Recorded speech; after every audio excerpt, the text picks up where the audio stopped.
নিজ বাড়ি থেকে নিখোঁজ শিশু, ঘন্টার পর ঘন্টা খোঁজার পরেও সেই শিশুর খোঁজ মেলে একটি পরিত্যক্ত পুকুরে।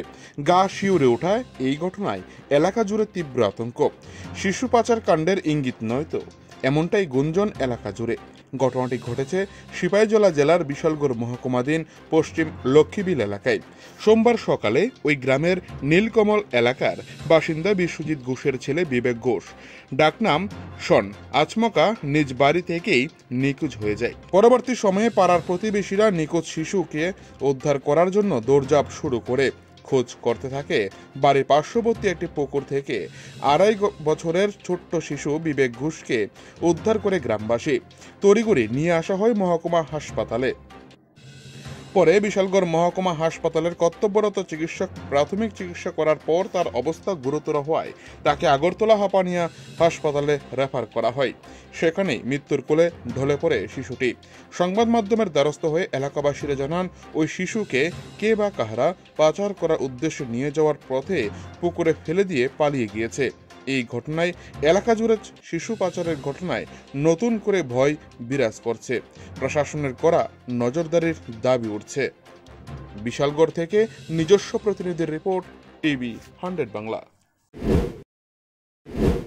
আরে দূরে বাচ্চা সকাল থেকে খুঁজে পাওয়া যাইতেছে না।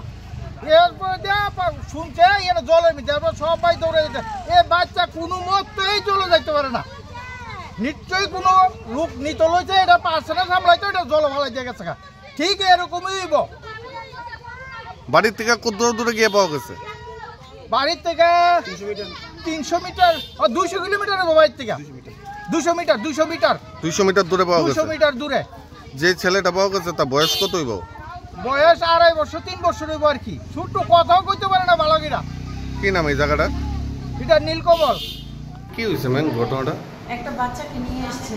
বাচ্চাটা খুব সম্ভবত মানে ওরা যা হিস্ট্রি দিয়েছে জলে ডুবে গেছিলো। আনার পরে বাচ্চাটাকে দেখলাম যে বাচ্চাটাকে ম্যানেজমেন্ট করার সময় অনেক জল বেরোচ্ছিল মুখ থেকে, নাক থেকে, ফ্রদিং হচ্ছিল। কন্ডিশন খুবই ক্রিটিক্যাল, বাচ্চাটা খুব সিরিয়াস কন্ডিশন ছিল। তো আমরা প্রাইমারি ম্যানেজমেন্ট করার পর খুব তড়িঘড়ি পেশেন্টটাকে হাঁপানিয়া হাসপাতালে রেফার করেছি।